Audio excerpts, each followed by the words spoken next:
À la remise des diplômes de ma sœur, mes parents ont annoncé qu'ils me reniaient, mais ils ont commencé à crier quand j'ai dévoilé leur secret. Je m'appelle Selene. Et à la remise des diplômes de Harvard de ma sœur, mes parents se sont tenus devant tout le monde et m'ont renié publiquement. Sans avertissement, sans explication, juste un sourire pour elle et du silence pour moi. Ils ont omis mon nom des invitations, du programme, de la famille. Mais ce qu'ils ne savaient pas, c'est que j'avais déjà découvert leur secret. Héritage volé, documents falsifiés, une maison vendue dans mon dos.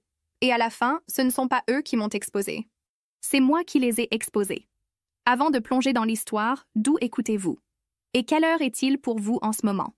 Laissez un commentaire ci-dessous, je les lis tous. Je suis arrivée tôt, non pas parce que j'étais excitée, juste parce que je voulais voir s'ils l'avaient fait, s'ils avaient vraiment l'audace de le rendre officiel. Le soleil battait déjà sur la cour de Harvard, tout fier et doré, comme s'il félicitait tout le monde sauf moi. Des étudiants en toge et en mortier bourdonnaient comme des abeilles autour des portes du campus. Les parents tenaient des roses, des sacs cadeaux, des programmes brillants. Je ne tenais rien, juste mon souffle.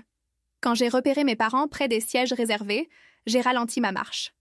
Ma mère, Astrea, portait un tailleur bleu pâle et son habituel sourire dur. Mon père, Everett, avait son blazer plié sur le bras, une main sur son téléphone, un pied tapant impatiemment l'herbe. Calista se tenait entre eux, rayonnante dans sa robe, son écharpe et ses cordons d'honneur superposés. La parfaite enfant modèle de Harvard. Ils ne m'ont pas remarqué tout de suite. Quand ils l'ont fait, les yeux de ma mère m'ont parcouru comme si j'étais quelqu'un qu'elle reconnaissait vaguement de son club de tennis. « Oh, Selene !» a-t-elle dit platement. « Tu es venue. »« J'ai reçu l'invitation, » ai-je répondu, ignorant le ton pincé dans sa voix. Elle a donné un rire sec. « Tu as dû voir une version transférée. Je n'étais pas sûre que la liste des RSVP aille aussi loin. » Mon père n'a pas parlé. Il a juste regardé sa montre. Calista a ouvert ses bras pour une brève étreinte, et je me suis penchée par habitude. « Tu es magnifique, » lui ai-je dit. « Merci, » a-t-elle dit, sa voix douce, presque en s'excusant. « Je suis contente que tu sois là. » Mais ses yeux se déplaçaient latéralement, observant notre mère, calculant toujours combien de chaleur elle était autorisée à montrer. J'ai examiné le plan des sièges affichés sur le chevalet en bois à côté de l'arche d'entrée. « La famille Caldwell » disait-il en caractères gras en dessous.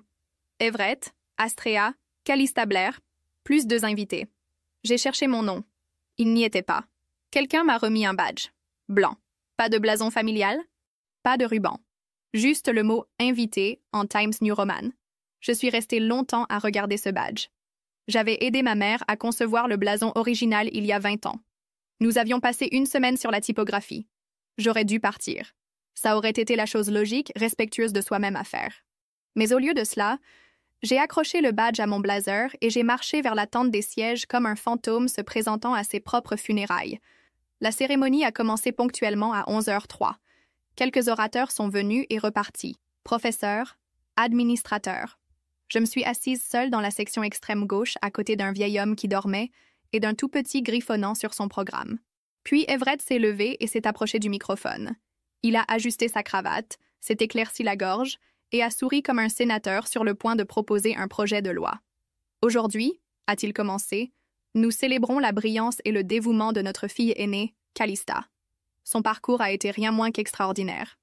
Applaudissements polis. Les appareils photo cliquaient. Calista a regardé vers le bas modestement, mais il a continué. Ce jour marque également un tournant pour notre famille, un changement nécessaire d'énergie, de valeur et d'orientation. Mon estomac a chuté. Nous avons pris une décision difficile. À partir de ce jour, nous ne nous étendrons plus à ceux qui ne s'alignent pas avec l'intégrité et la vision que nous défendons. Cela inclut notre fille cadette, Selene. Silence. Pas de hoquet, pas de protestation. Juste une ondulation de tout gêné et de tissu bruissant. Je ne me suis pas levée. Je n'ai pas pleuré. Je me suis assise là avec mes mains sur mes genoux, soudainement très consciente de chaque terminaison nerveuse dans mon corps. Mes oreilles bourdonnaient. J'ai fixé le bord de la scène. Calista n'a pas dit un mot. Quelqu'un dans la rangée derrière moi a chuchoté. « Est-ce qu'il vient de dire ?» Une autre voix. « Qui fait ça lors d'une remise de diplôme ?» J'ai avalé, tourné légèrement mon visage loin de la scène et forcé ma mâchoire à rester immobile. Le discours a continué. Quelque chose à propos d'investissement, de racines futures et de mauvaises herbes. Je ne pouvais plus suivre les mots. Finalement, je me suis levée et j'ai quitté tranquillement la tente. Pas pressée, pas secouée. Juste méthodique, comme si c'était déjà arrivé auparavant. Plus tard, à la réception, j'ai essayé de trouver ma place. Il y avait une table étiquetée « Caldwell et invité ». Je m'en suis approchée, scannant les cartes de nom. Rien. Le nom de Calista était là, ainsi que celui de notre tante Myriam, même sa colocataire d'université. Mais pas le mien. Une fille que je n'avais pas vue depuis le collège a levé les yeux de la table d'à côté et a cligné des yeux. « Oh, salut! Je pensais que tu ne venais pas. » Ta mère a dit à tout le monde que c'était une célébration familiale fermée. Elle a dit quelque chose pour garder le focus clair. Elle a souri maladroitement, comme si cela ne sonnait peut-être pas aussi cruel. Sur la table se trouvait une carte ivoire pliée. Je l'ai ouverte. On pouvait y lire « Félicitations à notre unique fille, Calista. Avec tout notre amour, maman et papa. » C'était le moment. Quelque chose en moi a fait un déclic. Pas cassé, pas brisé, juste incliné. Une femme en robe fleurie est passée, m'a regardée et a dit « Vous devez être avec l'équipe de restauration. Vous ne portez pas l'épingle de la famille. » J'ai regardé mon badge. Invité. Pas de nom, pas de titre. Dans ma tête, je me suis entendu dire « Même pas une étiquette nominative, juste un badge fantôme. C'est ce que je suis pour eux maintenant. » Alors j'ai souri, n'ai rien dit, pris un verre de Prosecco sur un plateau et commencé à marcher vers la sortie arrière de la tente. Je ne suis pas rentrée directement chez moi après la réception. J'ai marché au-delà des cafés bourdonnants de déjeuner de remise de diplôme, au-delà des familles riant sur le trottoir, au-delà d'une petite fille tenant un ballon qui disait « Harvard Strong ». Ce n'est que lorsque le soleil a plongé derrière l'horizon de briques rouges que j'ai finalement pris le train et laissé la ville me ramener à mon petit appartement à Somerville. J'ai grimpé lentement les escaliers, enlevé mes chaussures près de la porte et suis restée immobile un moment. Le silence dans mon lieu était familier, comme un pull usé que je n'avais jamais eu le courage de jeter. J'ai jeté le programme de remise des diplômes sur le comptoir de la cuisine, mais il n'a pas atterri comme je m'y attendais. Ces pages ont flotté ouvertes et mes yeux sont tombés sur une photo de la cérémonie. Mes parents avec Calista, tous trois souriants. La légende disait « Moment de fierté pour la famille Caldwell ». Aucune trace de moi. Plus tard dans la nuit, je me suis assise en tailleur sur le tapis du salon, un vieux yearbook étalé sur mes genoux. C'était de la remise des diplômes du lycée de Calista, il y a 10 ans. Ma mère m'avait dit une fois de ne pas me donner la peine de me présenter ce jour-là non plus. « Ce n'est pas ton moment », avait-elle dit. La page avec l'hommage familial a attiré mon attention. Une de ces publicités personnalisées que les gens achètent à l'arrière du livre. À la fille qui n'a jamais abandonné. Nous sommes si fiers de toi, Calista. Une seule photo. Mes parents et Calista debout sur notre porche avant au printemps. Je me souvenais de cette photo. J'y étais aussi. Je m'étais tenue juste à côté d'elle à cet endroit précis, portant une robe que maman avait choisie. Je m'en souvenais parce qu'elle m'avait crié dessus pour avoir eu un pli au niveau de la taille. Mais dans cette version, j'avais disparu, soigneusement recadrée. J'ai touché le bord de la page et fixé jusqu'à ce que ma vision se brouille. Il ne m'avait pas oublié. Il m'avait effacé. Le lendemain matin, je me suis réveillée avec la lumière du soleil et le cou raide. Je m'étais endormie sur le sol, recroquevillée avec un oreiller, et ce yearbook à côté de moi, comme une sorte de journal hanté. Je me suis levée et me suis préparée pour travailler à l'organisation à but non lucratif où je m'occupais des relations avec les donateurs. Personne n'a mentionné ce qui s'était passé. Bien sûr que non. Pourquoi l'aurait-il fait? Les Caldwell avaient toujours bien maintenu leur image et je ne parlais jamais d'eux. Pas vraiment.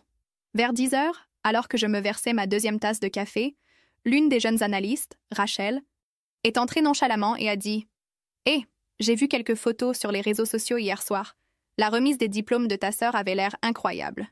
Cette robe rouge, magnifique. » Je me suis tournée, stabilisant ma main pour ne pas renverser la tasse. « Elle a toujours l'air parfaite. » ai-je répondu, puis j'ai ajouté avec un petit sourire. J'y étais, juste dans l'ombre comme toujours. Rachel n'a pas saisi le ton dans ma voix. Elle a ri. « Tu es mystérieuse comme ça ?»« Mystérieuse ?» C'est un mot pour le dire. Je me suis dirigée vers mon bureau, passant devant un collègue dont je savais qu'il avait déjà joué au golf avec mon père. Il a poliment hoché la tête mais n'a pas demandé comment j'allais. Une autre femme pour qui j'avais gardé des enfants a détourné le regard quand je suis passée, faisant semblant de fouiller dans son sac. Il n'était pas méchant, juste en train de choisir de ne pas voir.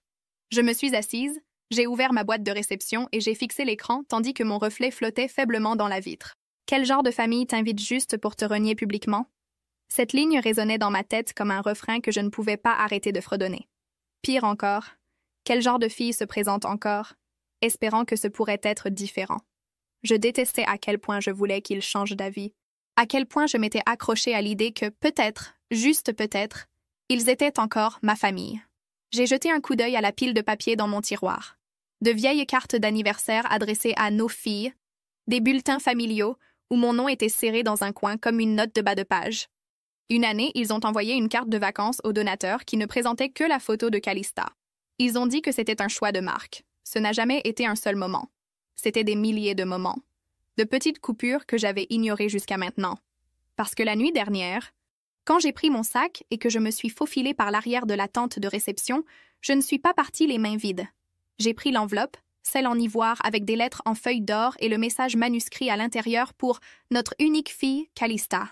Je l'ai glissée dans mon sac sans scier. Parce que les fantômes ne renversent pas les choses, ils retirent simplement des choses sans être remarqués, et une fois rentrée chez moi, je l'ai placée dans une boîte à chaussures sous mon lit, à côté d'une collection croissante d'objets qu'ils n'avaient jamais eu l'intention que je garde. Cette nuit-là, je n'ai pas pleuré. Je suis devenue silencieuse. Et puis j'ai commencé à creuser. La pluie a commencé juste après minuit, silencieuse au début, tapant doucement contre la fenêtre de la cuisine, comme quelqu'un de trop poli pour frapper.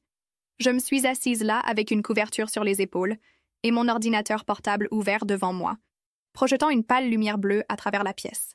Je n'avais pas bougé depuis des heures. J'avais décidé d'arrêter de pleurer, et donc je ne l'ai pas fait. J'ai cliqué à travers des dossiers que je n'avais pas ouverts depuis des années. Il y avait encore un lecteur partagé lié à mon email personnel, vestige de quand je faisais de la comptabilité à temps partiel pour la fondation familiale. Il n'avait jamais révoqué l'accès. C'est moi qui l'avais configuré. Typique d'eux, vraiment. Ils aiment effacer les gens avec des mots, pas avec la technologie. J'ai parcouru des documents sans but au début. De vieux fichiers fiscaux, des reçus de dons, des notes de réunion du conseil. Mais ensuite, quelque chose s'est signalé dans mon cerveau. Un dossier intitulé Holding Subdated. À l'intérieur, un fichier PDF, Transfer Authorization, propriété Seaside Final. J'ai cliqué, et c'était là. Mon nom. Mon nom légal complet, tapé au-dessus d'une signature qui ressemblait presque à la mienne, mais pas tout à fait. Le S était plus plat, la boucle sur le L trop large. C'était une mauvaise copie, et elle avait été notariée. J'ai fixé le nom du notaire public dans la marge. Savannah Caldwell. Ma cousine, bien sûr. J'ai pris un fichier de mon tiroir, un ancien contrat de bail avec ma vraie signature dessus, et j'ai comparé les deux côte à côte. Pas de correspondance, pas même proche. C'est alors que ça m'a frappé. Ce qu'ils avaient fait n'était pas seulement une trahison, c'était criminel. Ils ne m'avaient pas seulement exclu d'un discours. Ils avaient falsifié ma signature pour me dépouiller de la propriété de la seule chose que papa m'avait jamais donnée dans son testament. Une participation dans la maison de plage à Cape Elizabeth, l'endroit où j'avais aidé à repeindre les rambardes du porche pendant l'université. L'endroit où ils avaient laissé Calista organiser son 30e anniversaire avec quelques amis proches, qui s'est transformé en un feu de joie pour 50. J'ai fermé l'ordinateur portable lentement, comme si je scellais un cercueil. Je n'ai pas pu dormir après ça. Vers 3 heures, j'ai pris le téléphone et j'ai appelé la seule personne dans ma famille qui m'ait jamais traitée comme si j'avais une voix. Tante Mavis. Il y a eu une pause, puis sa voix rauque familière. « Célène, chérie, ça va? » « Pas vraiment. » Ma voix s'est brisée sur les mots. J'ai trouvé un transfert de propriété avec mon nom, mais ce n'est pas ma signature. Un autre long silence. « Oh, Célène, a-t-elle chuchoté. Tu l'as vu? N'est-ce pas? Tu l'as vu? Ai-je demandé. Je ne savais pas quoi faire, a-t-elle avoué. Ta mère m'a dit que c'était juste de la paperasse, qu'ils nettoyèrent les livres pour la saison fiscale. Je me suis adossée au mur de la cuisine, glissant jusqu'au sol. Tu savais qu'ils retiraient mon nom de l'acte. Je pensais que c'était peut-être une erreur ou quelque chose comme ça. Il te le dirait plus tard. Je suis désolée. J'aurais dû dire quelque chose. Sa voix a vacillé, une vieille culpabilité remontant à la surface. Tu sais comment est ta mère? Et ton père, il suit juste. Cette phrase est restée en suspens dans l'air comme de la fumée. Tu sais comment est ta mère, comme si elle était une tempête que tu ne pouvais pas arrêter. Seulement pour laquelle tu pouvais te préparer. Je suis fatiguée de faire des excuses pour eux, tante Mavis. Je sais, ma chérie. Sa voix s'est brisée à nouveau. Je sais. Nous sommes restées assises en silence pendant un moment, juste à respirer, juste à écouter la pluie. À l'aube, les bords de ma résolution s'étaient durcis. J'ai préparé du café et me suis assise à ma table à manger avec des blocs juridiques, des surligneurs et le vieux portable que je n'avais pas touché depuis des mois. Il ne s'agissait pas seulement d'une maison. Il ne s'agissait pas d'être recadré hors d'une image. C'était le modèle. La façon dont chaque fois que quelque chose comptait, quelque chose de réel, il trouvait un moyen de me désinviter de l'annonce du yearbook, des vacances familiales, de la maison dans laquelle je m'étais peinte moi-même. Mais maintenant, ils allaient en se souvenir exactement de qui j'étais. Non pas parce que je demanderais encore une place à leur table, mais parce que je serais celle qui renverserait la table. Au milieu de la matinée, les nuages dehors avaient commencé à s'éclaircir, mais la lourdeur dans ma poitrine ne faisait que s'approfondir. Je n'avais pas dormi, j'avais juste travaillé toute la nuit, faisant des références croisées, vérifiant les numéros des actes, parcourant les registres de propriété locale comme une femme possédée. Un doux bourdonnement de mon radiateur remplissait le silence, alors que je fixais l'écran, mon café froid à côté de moi. C'était là. Bar Arbor, ME Parcelle, ID 008700416. La maison de vacances familiale. Celle au bardeau de cèdre avec les chaises à bascule sur le porche. Celle que ma grand-mère avait laissée au Trust familial Caldwell. Statut, vendu. Arlo Holdings, LLC. J'ai cliqué sur le nom. Arlo Holdings, ils n'ont même pas essayé de le cacher. L'agent enregistré était un avocat d'affaires basé à Boston, le même dont Calista avait parlé sur LinkedIn 6 semaines auparavant. Il ne l'avait pas transféré. Il l'avait vendu sans me le dire. Sans le dire à personne. Il n'y avait pas eu de communiqué de presse, pas d'email familial, pas de discussion à table. Non.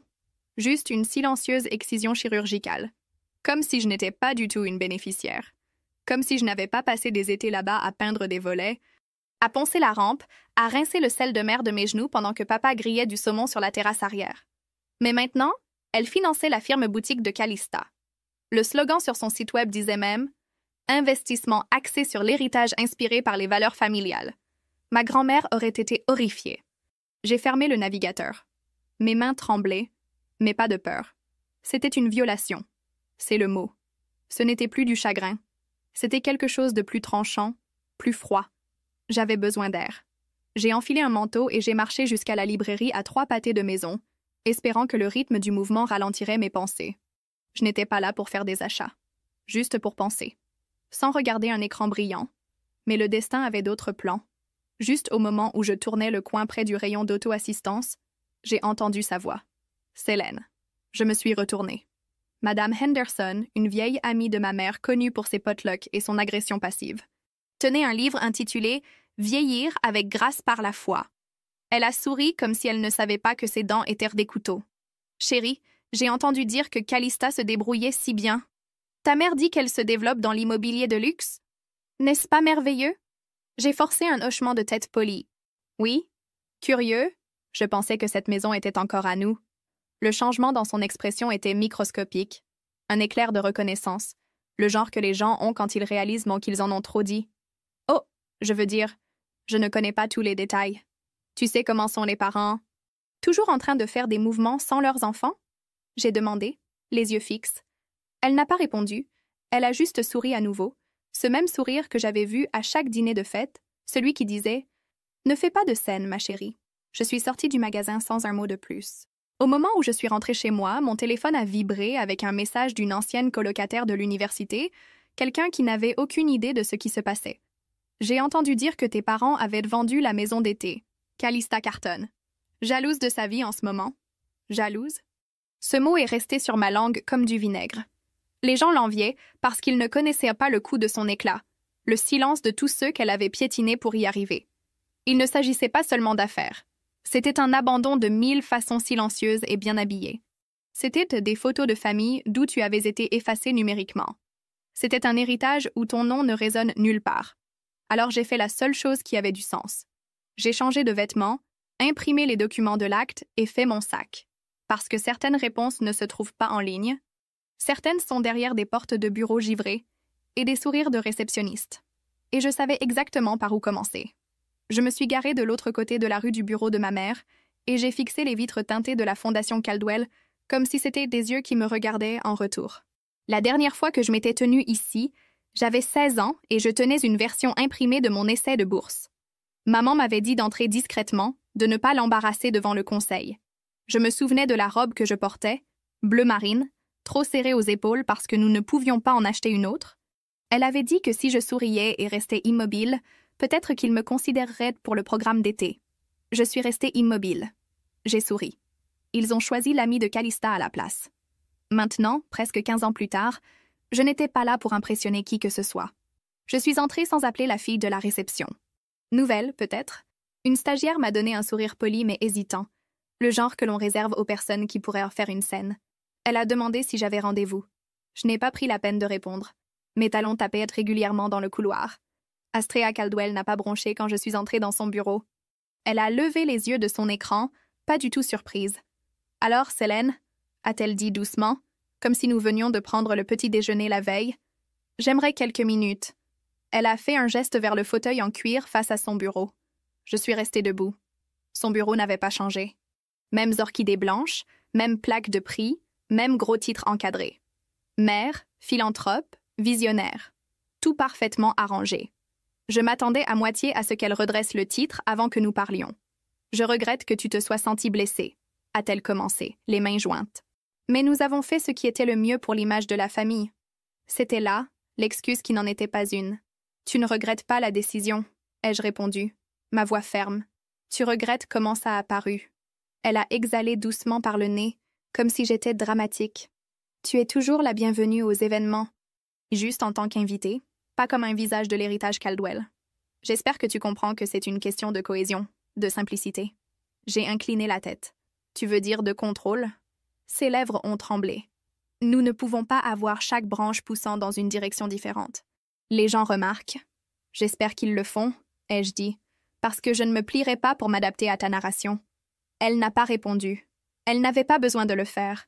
Je savais déjà où elle se tenait. Toujours derrière Calista, devant une caméra, à côté de papa quand ça avait du sens. Ce soir-là, j'ai assisté au gala auquel j'avais RSVP'd 6 mois plus tôt. Avant le reniement, avant l'effacement, quand je croyais encore avoir une place dans leur monde. Je portais une simple robe noire, rien de tapageur, mais l'étiquette avec mon nom épinglé à mon manteau disait « Selene Eyre ». Pas Caldwell, pas famille. La salle de bal bourdonnait de donateurs et d'anciens élèves bien habillés. Je restais sur les bords, scrutant les visages. Je ne m'attendais pas à de la chaleur, mais je n'étais pas préparée à quel point j'étais devenue invisible. Des bavardages flottaient autour de moi comme du parfum. À mi-chemin du dîner, un serveur a distribué du champagne. Mon père a levé son verre à notre unique fille, Calista, dont la brillance continue de guider cette famille vers l'avant. J'ai gelé sur place. Quelques têtes se sont tournées vers moi, puis rapidement ont détourné le regard. Ma main s'est resserrée autour du pied de mon verre. Même Calista a cligné des yeux, visiblement mal à l'aise. Mais elle ne l'a pas corrigé. Elle a juste souri et trinqué avec le donateur le plus proche. Peu importait si elle était d'accord. Le silence la servait tout aussi bien. Je n'ai pas levé mon verre. Je n'ai pas parlé. Mais quelque chose s'est brisé profondément à l'intérieur. Net et définitif. Ce n'était pas un malentendu. C'était un exil, poli et emballé cadeau. Je suis partie tranquillement avant le dessert. Personne ne m'a arrêté. Personne ne l'a même remarqué. J'ai marché 2 pâtés de maison avant d'appeler un véhicule de covoiturage. Alors que j'étais assise à l'arrière, les lumières de la ville défilaient, floues. J'ai rejoué chaque mot, chaque regard. La douce réprimande de ma mère, le toast de mon père, la façon dont Calista se tenait. Juste assez proche pour être admirée, juste assez loin pour rester propre. Et j'ai su que je n'allais pas attendre des excuses ou une explication. Ils avaient construit leur héritage sans moi. C'était maintenant à mon tour. Je n'ai pas perdu de temps à dormir. Dès que le soleil a percé à travers les lattes de mes stores, j'étais déjà à mon îlot de cuisine, l'écran de mon ordinateur portable clignotant avec des documents juridiques, des registres financiers et une tasse de café à moitié vide, suintant sur un sous-verre. Tout ce dont j'avais besoin était ici. Pas émotionnellement, mais légalement. J'avais passé la nuit à examiner des contrats que je n'étais jamais censée voir, grâce à un dossier partagé dans le cloud dont ils avaient oublié de révoquer mon accès. J'ai fait des recoupements de fils d'email, comparé des signatures, extrait des métadonnées de PDF. La piste n'était pas évidente, mais elle était là. Une transaction immobilière qui a réacheminé un fonds de fiducie, des versements qui m'ont discrètement contourné. Une note de marketing listant l'image de la famille avec seulement le nom et le visage de Calista. J'ai glissé les fichiers imprimés dans une enveloppe de velours, bordeaux foncé avec une garniture dorée. Ma mère me l'avait donné quand j'avais 12 ans, rempli de papeterie et scellé avec une note. Écrit toujours avec grâce. Maintenant, elle porterait ma première vraie réponse. À 10 heures, je me tenais devant le bureau de l'avocat de longue date de mes parents, Warren Bell. La dernière fois que je l'avais vu, c'était aux funérailles de ma grand-mère. Il m'a salué comme quelqu'un qui ne sait pas s'il doit faire un câlin ou appeler la sécurité. « J'ai besoin de 2 minutes », ai-je dit sèchement. Warren a pris l'enveloppe avec précaution. Je pouvais le voir scanner l'étiquette. Tapée, pas manuscrite, avant de lever les yeux. Je vais devoir examiner cela.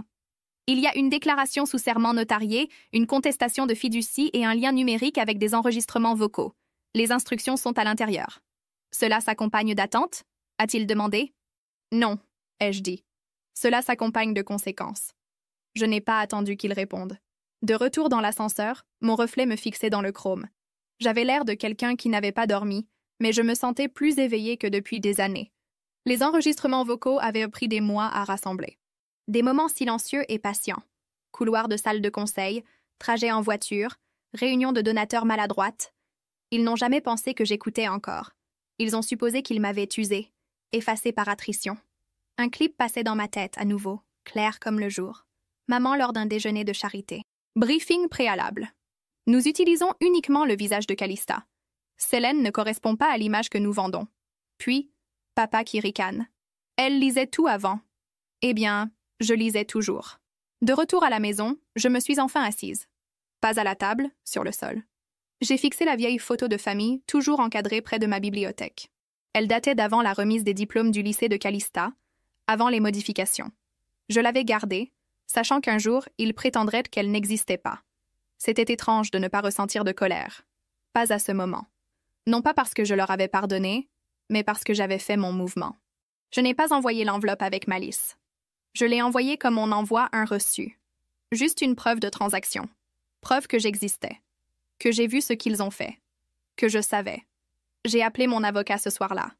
Je ne veux pas de vengeance, lui ai-je dit. Mais je ne laisserai pas utiliser mon silence comme consentement. S'ils vont m'effacer, je veux que le dossier montre qui tenait la plume. Il est resté silencieux un instant, puis a dit « Alors ça commence maintenant. » Le lendemain matin, j'ai ouvert mon ordinateur portable pour vérifier les nouvelles, juste par habitude. Mais avant même d'avoir eu la chance d'envoyer quoi que ce soit, ma boîte de réception explosait déjà. Je n'avais même pas encore fait de café quand les messages ont commencé à arriver. 4 appels manqués, 2 de numéros bloqués, 1 d'un journaliste à décès. Je les ai tous ignorés. À la place, j'ai tapé sur l'écran et ouvert mon navigateur. Première page. C'était là, plaçardé sur la page d'accueil d'un site de surveillance d'organismes à but non lucratif national. Charité de luxe. Des sources anonymes remettent en question l'intégrité à la Fondation Caldwell. Ma gorge s'est serrée avant même que je ne lise le sous-titre. C'était réel. L'article ne me nommait pas, mais il n'avait pas besoin de le faire. Il faisait référence à des documents du Conseil, des mémos internes et des citations directes d'emails que je connaissais intimement parce que je les avais imprimés, lus, pleurés dessus. Le public ne savait pas que c'était moi qui les avais trouvés, mais la Fondation le saurait certainement. Ils s'étaient toujours vantés de contrôler leur propre récit. Maintenant, l'histoire avait glissé entre leurs doigts. Et pour une fois, je n'étais pas celle laissée de côté. L'histoire s'est déplacée rapidement. Au déjeuner, des donateurs faisaient des sorties discrètes. 2 événements de gala ont été reportés indéfiniment. Les commentaires affluaient. Le népotisme à son meilleur. Où est allé l'argent? C'est ce qui arrive quand on efface des gens pour l'image. Et je n'avais toujours pas dit un mot. J'ai fait défiler jusqu'à une section intitulée « Anciens intervenants réduits au silence ». Et j'ai vu une capture d'écran d'une chaîne d'email d'il y a 3 ans. Mon nom n'était pas dans le message, mais il faisait référence à la plus jeune Caldwell et ses complications inutiles lors de l'examen des décisions du Conseil. Je pouvais presque entendre le ton de ma mère entre les lignes. Et puis est venu le coup de grâce. Quelqu'un avait divulgué l'audio. Ce n'était pas la bibliothèque complète d'enregistrements que j'avais soumise à notre avocat. Juste un. Celui où Astrea, dans une salle pleine de donateurs, disait « Nous n'utilisons que le visage de Calista dans le marketing. L'autre ne photographie pas bien avec notre récit, suivi par la voix de mon père. Nous devons faire attention à ce que Selene trouve. Elle lisait tout avant. Internet a fait ce qu'il fait toujours. Il a disséqué chaque syllabe. Et pour une fois, je ne me sentais pas honteuse. Je me sentais vue. Cet après-midi-là, j'ai quitté l'appartement pour m'éclaircir l'esprit à l'épicerie du coin. Le caissier m'a fait un sourire poli, mais n'a rien dit. Sur mon chemin de retour, je suis passée devant un arrêt de bus où quelqu'un parcourait l'article sur son téléphone. Je ne me suis pas attardée. Quand je suis rentrée, il y avait un email en attente d'une firme de relations publiques, une que je reconnaissais des kits de presse de la Fondation. Nous préparons une déclaration unificatrice et aimerions inclure une citation de vous. La voix compte. Pas de ligne d'objet, pas de salutation personnelle. Juste une tentative vide de me ramener pour l'apparence. Je n'ai pas répondu. Ce soir-là, alors que la moitié de la famille se précipitait pour contrôler les dégâts, Astrea a annoncé un déjeuner d'unité familiale dans son club préféré de Beacon Hill. D'après ce que j'ai appris, 2 membres du conseil se sont présentés par obligation. Calista n'est jamais arrivée. Je pouvais presque entendre la voix de ma mère se brisant sous la grâce forcée. Nous nous concentrons sur la guérison et l'avancement. Nous perdons le contrôle et devons colmater le bateau avant qu'il ne coule. Mais c'était trop tard. Les donateurs posèrent des questions sur Bar Harbor, sur la fiducie, sur la signature falsifiée. Ils n'étaient pas en colère. Ils en avaient assez. À 22 heures, j'ai actualisé le site d'actualité à nouveau. Une nouvelle photo avait été ajoutée à l'article. Ma mère quittant le bâtiment de la Fondation dans son blazer sur mesure. Mais son épingle de revers, la broche de diplôme dorée qu'elle portait toujours, manquait. Ce petit symbole brillant que j'aurais autrefois donné n'importe quoi pour gagner. Maintenant, j'étais assise seule dans mon appartement, jambes croisées sur le canapé, ordinateur portable sur mes genoux. Les ombres étaient longues. L'air était immobile, et pour la première fois depuis des années, je me sentais légère. Je n'avais pas son épingle. J'avais quelque chose de mieux. La vérité. La salle d'audience n'était pas grandiose. Pas de boiseries ornées, pas d'éclairage dramatique comme dans les films. Juste des rangées de bancs fatigués, un bourdonnement fluorescent et l'odeur sèche de vieilles moquettes. Mais pour moi, cette pièce aurait tout aussi bien pu être un colisée. Philippe a ajusté sa cravate à côté de moi, tapotant le bord du dossier sur la table. En face de nous, ma mère était assise les bras croisés, expression illisible. Mon père regardait le sol, et Calista faisait défiler son téléphone comme s'il s'agissait d'un rendez-vous chez le dentiste. La juge, une femme dans la cinquantaine avec des yeux fatigués et un ton sans compromis, a appelé l'audience à l'ordre. J'avais déposé la pétition discrètement 2 semaines auparavant, sachant très bien qu'ils penseraient que c'était un bluff, une tactique d'intimidation. Ils avaient tort. Philippe s'est levé. « Votre honneur, nous demandons que les pièces A à E soient admises au dossier d'audience. » Personne n'a objecté. Il a continué, sa voix ferme.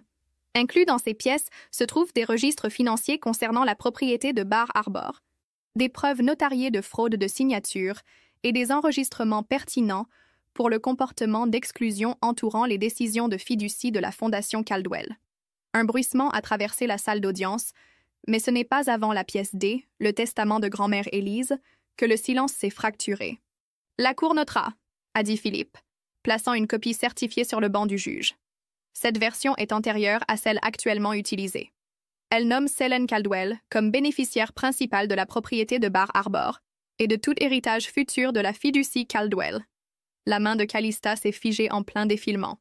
La tête de ma mère s'est brusquement tournée vers moi. La voix de mon père est sortie mince et tremblante. Cette version n'était jamais censée être... La juge a levé une main. A-t-elle été notariée et dûment attestée? Philippe n'a pas manqué un battement. Oui, madame. Par la même équipe juridique qui s'est occupée de la division initiale de la succession. Ils ont été remplacés peu après le dépôt de ce document. Everett a essayé à nouveau. Mais nous n'avons jamais voulu que ce soit le final. La juge l'a coupé. Les intentions ne sont pas la loi, monsieur Caldwell. Les documents le sont. Calista s'est penchée vers notre mère, chuchotant furieusement. Ma mère n'a pas répondu. Son visage était devenu rigide, mais il y avait une lueur dans son œil. De la panique, peut-être, ou pire, de la reconnaissance. Elle avait su que ce moment pourrait venir. Je ne l'ai pas regardé. J'ai regardé devant moi. Philippe a continué à jouer l'enregistrement de la réunion de préparation des donateurs. Nous n'utilisons que le visage de Calista dans le marketing. L'autre ne photographie pas bien avec notre récit. La voix de ma mère a résonné à travers les haut-parleurs, puis celle de mon père. Nous devons faire attention à ce que Selene trouve. Elle lisait tout avant. La salle était si silencieuse que je pouvais entendre quelqu'un laisser tomber un stylo 2 rangées derrière moi. Astrea s'est levée, presque en sifflant. « Fille ingrate, tu as attendu tout ce temps juste pour nous détruire. » Je me suis aussi levée. Ma voix calme. J'ai attendu pour ne pas me détruire dans le processus. Personne n'a bougé pendant 5 secondes complètes. Puis la juge s'est éclaircie la gorge et a statué. La propriété de Bar Harbor reviendra à mademoiselle Selene Caldwell. Les distributions de la fiducie Caldwell seront gelées en attendant un audit supplémentaire. À la lumière des preuves présentées, les déclarations fiscales de la Fondation sont par la présente référées au procureur général de l'État pour examen. Calista s'est précipité vers la porte sans un mot. Mon père est resté à sa place, pâle, silencieux. Ma mère a essayé de retrouver sa contenance. Mais son visage l'a trahi. La femme qui avait construit un monde sur la perception venait de le voir se défaire dans les registres publics. Philippe s'est rassis à côté de moi et a chuchoté « Tu vas bien ?» Je n'ai pas répondu tout de suite. Au lieu de cela, j'ai regardé le revers de mon manteau. L'épingle que je voulais autrefois, celle que ma mère portait toujours à ces galas, n'y était pas, mais je n'en avais pas besoin. Les mots finaux de la juge résonnaient encore dans mes oreilles. Mademoiselle Caldwell, l'héritière légitime. Ils ont gardé l'épingle, j'ai gardé le nom. 6 mois plus tard, je me tenais pieds nus au centre d'une pièce ensoleillée qui n'existait pas la dernière fois que mes parents ont prononcé mon nom. C'était un espace modeste, rénové à partir de ce qui était autrefois une ancienne bibliothèque municipale, juste à l'extérieur de Providence. J'avais aidé à financer sa transformation en un centre d'alphabétisation et d'art pour adolescents placés en famille d'accueil, des jeunes qui, comme moi, s'étaient un jour sentis invisibles dans des pièces où leur présence était soit ignorée, soit effacée. L'événement ce jour-là n'était pas grandiose. Pas de tapis rouge, pas de flash, juste des chaises pliantes dépareillées, une table de petits gâteaux et des enfants feuilletant des cahiers de croquis qu'ils avaient remplis eux-mêmes. Mais c'était à moi, chaque parcelle. Et plus important encore, c'était à eux aussi. La plaque montée à l'entrée était l'une des rares choses sur lesquelles j'avais insisté pour rester formelle. Elle disait « À la mémoire d'Élise Caldwell pour les petites filles qu'ils ont effacées et celles qui ont refusé de rester effacées. » Je me suis surprise à tracer du doigt les lettres gravées. Je n'avais pas visité sa tombe depuis le jugement, non pas parce que j'étais en colère, mais parce que je savais qu'elle aurait préféré cet héritage tranquille vécu à haute voix. Je n'étais pas retournée à la fondation familiale, pas une fois que le tribunal m'avait accordé la garde légale complète de la propriété de Bar Harbor et de ses fonds d'héritage. J'aurais pu la vendre ou même la brûler jusqu'au sol juste pour repartir à zéro. Mais j'ai choisi une voie différente. Je l'ai rénovée et transformée en une retraite d'écrivain pour femmes issues de familles d'accueil. Les 2 premières résidentes ont emménagé le mois dernier. J'ai fait don d'une partie de la fiducie au nom de grand-mère Élise. Pas de communiqué de presse, pas de coupure de ruban, juste un virement silencieux et une note manuscrite au directeur. Assurez-vous que cela aille à ceux qui ont été laissés hors des photos. Mes parents n'ont jamais tendu la main. Pas une seule fois. Astrea et Everett sont restés silencieux, enfouis dans des couches d'audits fiscaux et de reconstruction de conseils. J'ai lu dans un bulletin local que la Fondation avait temporairement suspendu ses opérations. C'est le plus que j'en ai entendu. Calista, cependant, m'a surprise. L'enveloppe est arrivée un mardi. Pas d'adresse de retour. Juste mon nom dans son écriture. Inclinée et nette, toujours la même. À l'intérieur se trouvait une seule page. Pas d'excuses fleuries, juste 10 mots. Tu avais raison. Je suis désolée qu'il ait fallu ça pour le voir. Je n'ai pas répondu. Je n'en avais pas besoin. J'ai placé la lettre dans une petite boîte verrouillée à côté de la vieille épingle de diplôme que je croyais autrefois me faire sentir comme faisant partie de quelque chose. Ni l'un ni l'autre n'avaient le poids qu'ils avaient autrefois, mais je les ai gardés quand même. Pas comme des rappels de ce que j'avais perdu, mais de ce que j'avais appris. Je ne désirais plus leur table, j'avais la mienne. Et ces jours-ci, je choisissais qui s'asseyait avec moi. Un petit garçon avec un sourire aux dents écartées a interrompu mes pensées. Il tenait un petit travail manuel en papier, un ruban plié collé avec des lignes inégales. Et de l'amour. « C'est pour toi », a-t-il dit, « parce que tu es venu. » Je me suis agenouillée à son niveau. « Tu as fait ça ?» Il a hoché la tête. « C'est un badge, comme ceux que les adultes portent quand ils sont importants. » J'ai souri, les larmes menaçant de couler, mais je suis restée ferme. « Eh bien, merci.